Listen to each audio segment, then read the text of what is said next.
Fala pessoal, dando continuidade então à nossa revisão 4, a gente vai continuar com soluções, que foi a aula que a Fafá deu pra gente. Bom, essa parte de soluções 2, né, vocês já tiveram a solução 1. Então, só para relembrar o que vocês tiveram em solução 1 aqui, porque a gente vai precisar disso, é bem importante esses conceitos também, é a parte de soluto, solvente, solução. Não sei se vocês já deram uma olhada no Moodle, mas eu coloquei lá um material de apoio, que é um resumo, assim, das principais partes que a gente vai utilizar das contas. Ele retoma um pouco dessa parte da teoria também. E eu deixei um pedacinho do livro do Tito e Canto, que ele explica muito bem essa parte. Ele dá alguns exemplos de vidraria que a gente utiliza. Então, o que é um becker, o que é um balão, por exemplo, mostrando onde que essas soluções a gente acaba fazendo ela. Então, uma solução é quando a gente mistura duas substâncias, digamos assim, né? Pode ter mais substâncias envolvidas, mas tem que ter pelo menos um soluto, que é esse daqui, mais um solvente. Então, o que é o soluto? Soluto é sempre quem vai estar em menor quantidade na nossa solução. Ele é geralmente um sal, mas de maneira geral ele é um sólido. Então, ele pode ser o sal, ele pode ser o açúcar, pode ser Nescau, Toddy, pode ser o que você quiser. Ele tem que ser solúvel no seu solvente. Então, o que é isso? Ele tem que se dissolver. O solvente vai ser quem vai dissolver o seu soluto. Então, é preciso que eles tenham características parecidas, né? Então, vamos pensar aqui na água, por exemplo. A gente sabe que água e sal mistura, dissolve, porque a gente consegue fazer em casa, né? A gente pega uma colher de sal, mistura na água, a gente sabe que ele é solúvel. Então, o sal vai dissolver até chegar num certo ponto que ele não vai dissolver mais, que a gente chegou na nossa solução saturada. Então, é importante esses conceitos também, só vou aqui dizer, porque essa parte que a gente já viu também. Então, a gente vai ter o nosso sólido que vai estar em menor concentração, aí ele vai ser dissolvido pelo nosso solvente, que é quem vai estar em maior concentração e ele vai ser líquido. E aí eles vão formar, então, quando eles se juntam, numa solução. Tudo bem? Isso aqui pode ser, por exemplo, a água e o sal, né? Então, quando a gente está falando que o nosso solvente é água, a gente está falando de uma solução aquosa. Uma solução aquosa é que tem o solvente como água. E a água nada mais é que o solvente universal que a gente fala, porque ele dissolve a maior parte dos solutos. Não todos, mas a maior parte. Então, a gente pode formar soluções. Nem sempre pode ser água, tá, gente? Pode ser outra coisa, pode ser um leite, pode ser algum álcool. Vai variando. Existem vários tipos de solução. O que a gente precisa saber dessa quantidade de sal que a gente coloca no nosso solvente? Se eu colocar uma quantidade ideal, quer dizer que todo o meu sal vai ser dissolvido no meu solvente. E aí não vai sobrar nada. Então, tudo que eu dissolvi, eu vou estar ali, né? Não vou conseguir ver a olho nu que está dissolvido ali. Tudo virou líquido, tudo bem? Isso é uma solução saturada. Significa que a quantidade de sal que eu tenho, ela é totalmente dissolvida no meu soluto, no meu solvente. Se eu colocar a mais, eu vou começar a formar corpo de fundo, que a gente fala que é um precipitado que fica aqui embaixo. Então, é um salzinho em excesso. Esse sal, você coloca tanto sal na solução que ele não consegue mais dissolver. Então, ele vai ficar acumulado aqui no fundinho. E também existe, isso é uma solução super saturada, tem demais. E existem as soluções insaturadas. O que são soluções insaturadas? Você ainda pode colocar mais sal que ele vai dissolver. Aquele solvente ainda tem a capacidade de dissolver mais sal. Isso a gente consegue ver, geralmente a gente consegue saber se uma solução está super saturada ou se ela está saturada, né? Porque ele vai ter ou não o corpo de fundo aqui, Sempre que tiver a mais esse corpinho de fundo aqui, significa que ele passou do ponto da saturação e ele é uma solução super saturada. Tudo bem?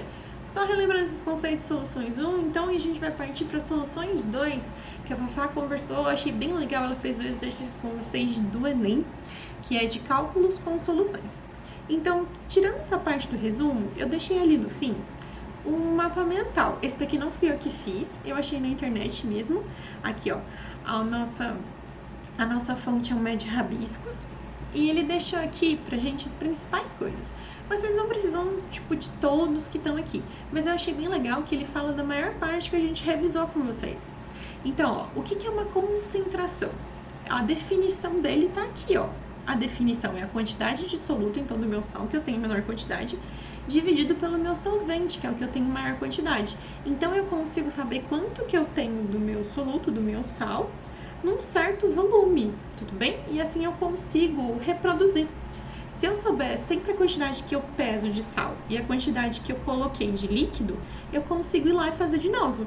Então, eu gosto muito do meu Nescau com 2 colheres e um copo, uma caneca cheia. Então, eu sei que toda vez que eu colocar 2 colheres e colocar uma caneca de leite, então 2 colheres de Nescau, mais uma caneca de leite, eu sei que ele vai sempre ficar igual. Então, a gente utiliza a concentração para sempre fazer igualzinho, certo? Essa é a utilização dele em geral. Mas existem outras coisas, né? A gente precisa controlar tudo bonitinho no lab, né? Mas de tal maneira que a gente consegue ver isso aqui no nosso dia a dia, tudo bem? Então, é uma maneira da gente reproduzir, tá bom? Aqui ele também fala pra gente algumas unidades, então é importante a gente lembrar que 1 centímetro cúbico é a mesma coisa que 1 ml. O decímetro não cai muito, mas é legal a gente relembrar que 1 decímetro cúbico é igual a 1 litro.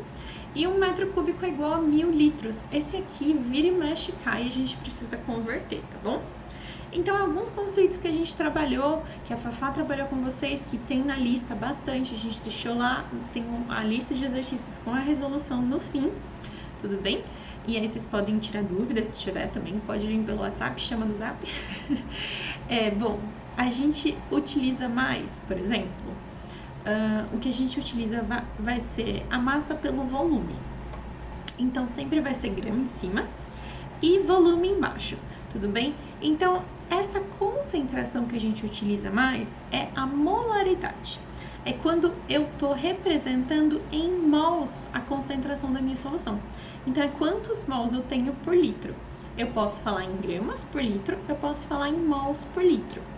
Quando eu falo em massa, ou mol, volume, a gente já está falando de título. A gente está trabalhando com unidades iguais, mas de coisas diferentes. Então, o título, ele não é tão cobrado hoje em dia, não é uma coisa que você precisa ficar se preocupando muito, mas é quando a gente está querendo medir, por exemplo, uma solução que, por exemplo, o título a gente utiliza para medir a quantidade de álcool na água. Então, quando você compra o etanol, né, o nosso álcool 70,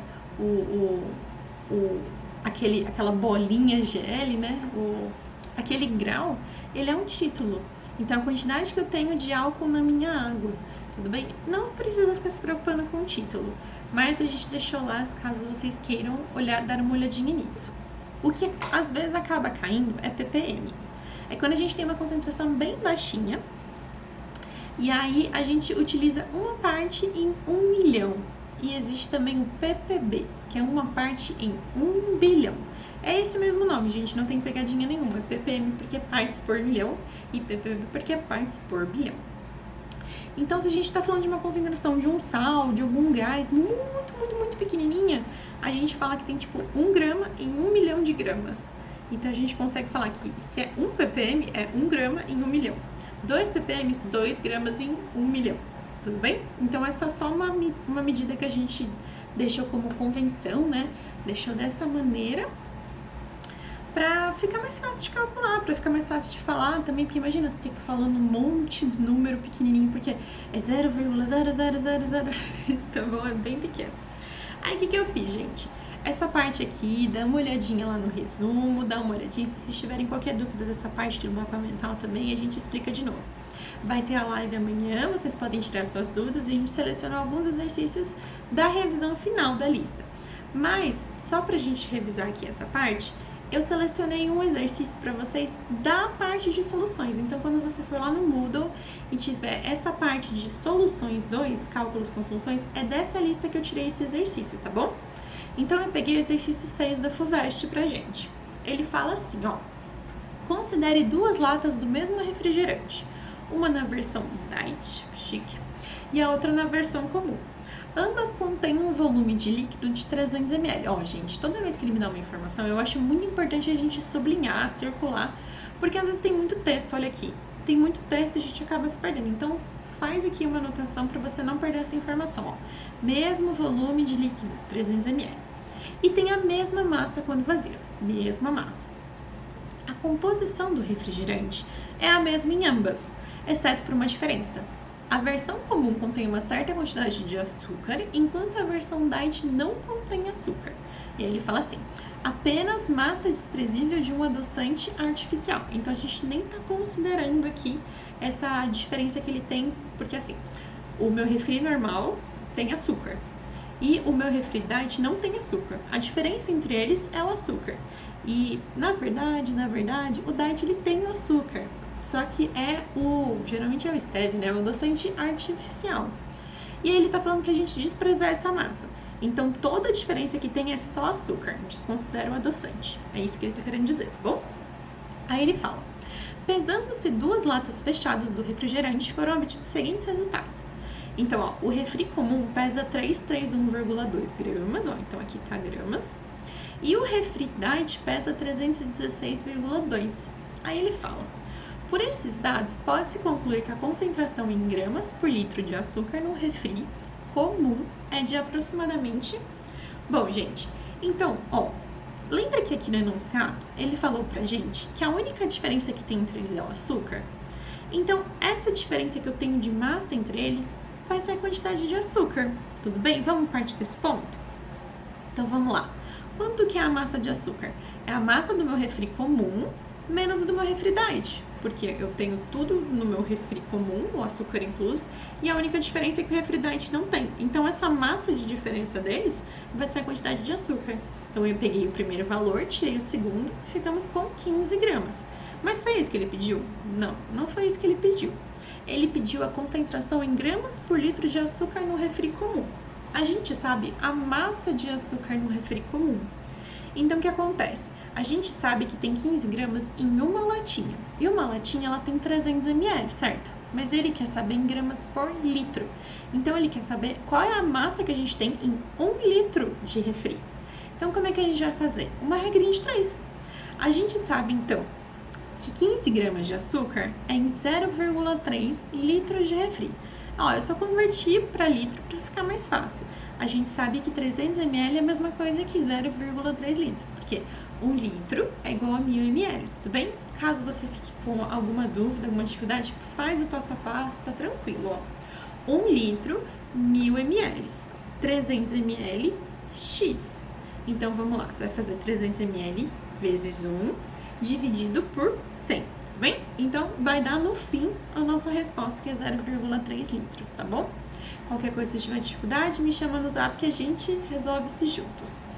E aí, então, fazendo essa regrinha, então 15 vezes 1 igual a x vezes 0,3. Aí, passa o 0,3 para o outro lado, ficamos com 50 gramas. O que significa isso? Significa que a concentração de açúcar é 50 gramas de açúcar a cada litro de refri. Então, isso que a concentração está dizendo pra gente, que se eu for lá colocar 50 gramas de açúcar em 1 litro de refri, é a mesma coisa que eu colocar 15 gramas de açúcar numa latinha de 300 ml de refri. A concentração das duas é a mesma. Então, se eu for tomar um refri ou outro, vai estar igual. Tudo bem na questão de açúcar, tá? Não sei, se você fizer do Pepsi e da Coca, com certeza vai dar diferente, tá? Então, é quando a gente tem as mesmas coisas, os mesmos componentes, a gente vai ter a mesma concentração, tudo bem? Que vai dar a nossa alternativa E. Tá lá, mas o que isso tem a ver com as fórmulas? A gente não mostrou nada, né? Então, gente, eu queria mostrar pra vocês que essa parte dos cálculos, grande parte a gente consegue resolver com regra de 3. Então, se você não se sente muito seguro em utilizar fórmulas, você pode utilizar as regrinhas de 3. Às vezes pode dar um pouquinho mais de trabalho, mas você sempre vai chegar no resultado. Então, é como você se sentir mais confortável. Eu coloquei aqui também uma outra maneira de você resolver, que seria utilizando a fórmula. Você pode utilizar a fórmula da concentração. Caso você goste mais de utilizar fórmulas, tem mais facilidade em decorá-las, aí tudo bem. Mas as duas vão dar o mesmo resultado, quer ver? Ó, então eu coloquei aqui pra gente. Vamos utilizar a fórmula de concentração em gramas por litro. Então é a massa que eu tenho dividido pelo volume que eu tenho. Então eu quero descobrir qual é a minha concentração.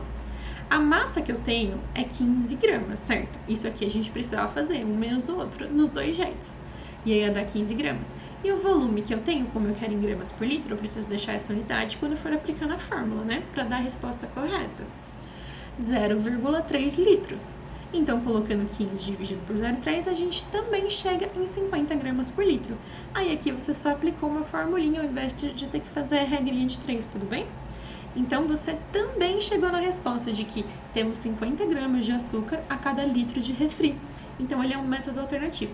Quem prefere fórmula e quem prefere a regra de 3, os dois vão dar o mesmo resultado. A gente vai trabalhar bastante assim em soluções. Eu espero que vocês tenham conseguido dar uma relembrada, uma refrescada aí nos exercícios, nessa parte de conta. Se não, dá uma olhadinha lá no resumo ou chega na live que a gente tira essas dúvidas, tá bom? Logo em seguida, chegamos então com a última parte, mas não menos importante, de gases, tá bom? Um abraço!